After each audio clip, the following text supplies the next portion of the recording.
ছেলে মেয়েরা আজকে পরীক্ষা, অনেকে পরীক্ষা দিতে যেতে পারে না, আর অনেকে ডুব মেরে দিচ্ছে, ভিজে গেছে।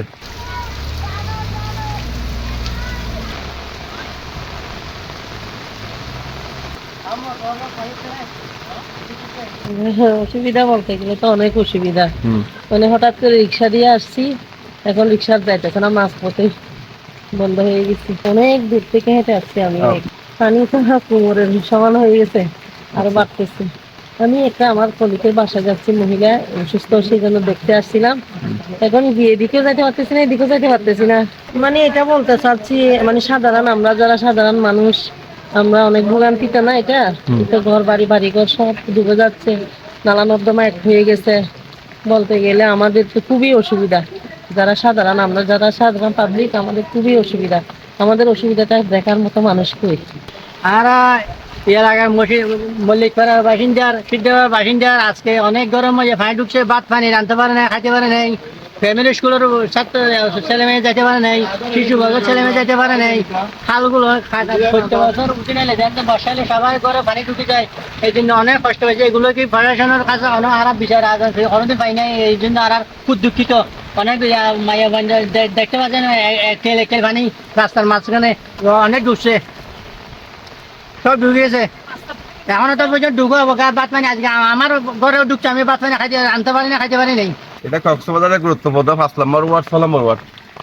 এখানে 10-12টি পাড়া আছে এবং প্রতিটা বছর এই আমাদের খালের জন্য পানির এই অবস্থা।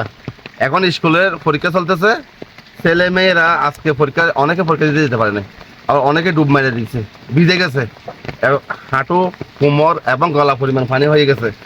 প্রতি বছর যদি এভাবে হয়, এখানে সকল মানুষ পৌরসভা ট্যাক্স দেয়।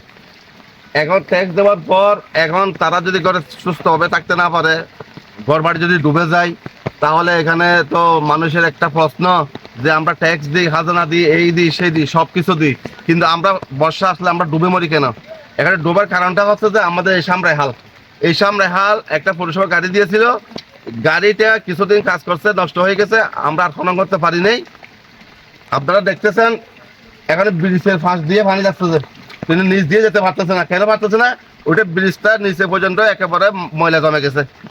প্রতি বছর এই অবস্থা হয়। এখন আমরা আমাদের পৌরসভা এবং ডিসি সাহেব মহোদয়ের নিকট আমাদের আবার আবেদন, এলাকাবাসী হিসাবে, সামনে বর্ষা যখন শেষ হয়ে যাবে, শীতের শুরুতে যেন এই খালটা পুরো দমে খনন করা হয়। এখানে অনেকের অবৈধ স্থাপনা আছে। খাল যখন আমরা খনন করা শুরু করি, অনেকের ঘর বাড়ি এবার বেড়া দেওয়াল অনেক কিছু আছে। একজনে বলতেছে আমরা আমাদের দেওয়াল ভাঙতে পারবে না, একজনে বলতেছে আমাদের বাড়ি ভাঙতে পারবে না। কিন্তু এটা তো প্রশ্ন না। আপনারা খালের উপরে বাড়ি করছেন, দেওয়াল নির্মাণ করছেন, প্লাস্টিক করছেন, পানির জট হয়ে গেছে, খাল ভরে গেছে, কিন্তু এলাকাবাসী চলাচলের জন্য খাল প্রয়োজন। আমাদের এই খাল অবশ্যই খনন করতে হবে। আমরা এই বর্ষাটা কোনো রকম হয়তো পার করলাম, কিন্তু সারা বছর তো সব সময় তা এভাবে আর হয় না। এটা পুরো দমে খনন করতে হবে। আমাদের পৌরসভার গুরুত্বপূর্ণ একটা এলাকা, 5 নম্বর ওয়ার্ড, 6 নম্বর ওয়ার্ড। এখানে চতুর্দিকে হাজার হাজার হাজার হাজার বসতি আছে, কারো ঘরে কোনো সুখ নেই, সবাই পানির নিচে।